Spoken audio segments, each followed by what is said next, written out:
আপনার মিষ্টি মিষ্টি কথা বলা বউটা এখন সারাদিন খিটখিট করে, সামান্য কিছু হলেই রেগে যায়। কেন জানেন?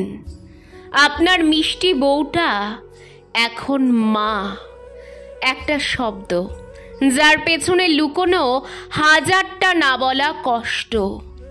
সবাই বলে খিটখিটে মেজাজ, রাগী স্বভাব, কিন্তু কেউ ভাবে না সে কতটা হতাশ তার জীবন নিয়ে।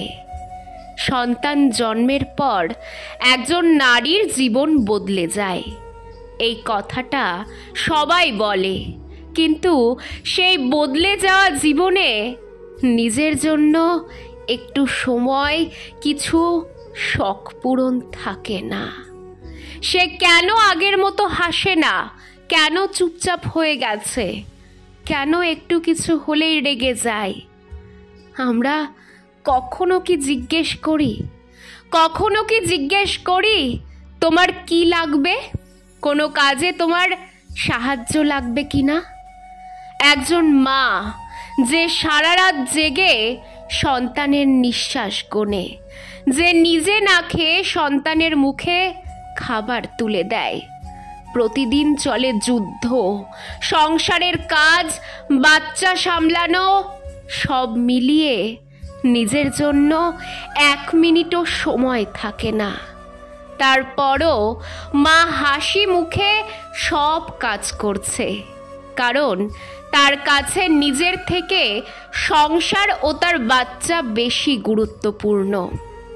যে দিনের পর দিন নিজের শরীর, মন, স্বাধীনতা সব বিসর্জন দেয়, তাকে আমরা শুধুই দায়িত্বশীল বলে পাশ কাটিয়ে যাই। আয়া, দারোয়ান, সবার পরিশ্রমের দাম আছে, শুধু একজন মায়ের শ্রমটাই স্বাভাবিক ধরে নেওয়া হয়। তাকে কেউ ধন্যবাদ দেয় না, কেউ বোঝে না, শুধু বলে তুমি তো সারাদিন ঘরেই থাকো, এত ক্লান্তি কিসের? সব তো আছে, তাও এমন খিটখিটে কেন? এই কথাগুলো যখন তার কানে আসে সে আরও হতাশ হয়ে যায়, ডিপ্রেশনে পড়ে যায়, আরও অধৈর্য হয়ে পড়ে। সে কোনো স্বীকৃতি চায় না, কোনো বেতন চায় না, শুধু চায় কেউ একজন বলুক তুমি অনেক কষ্ট করো, আমি বুঝি। এই সামান্য কথাটাই একটি মাকে হতাশা থেকে বের করতে পারে, ডিপ্রেশন থেকে মুক্তি দিতে পারে।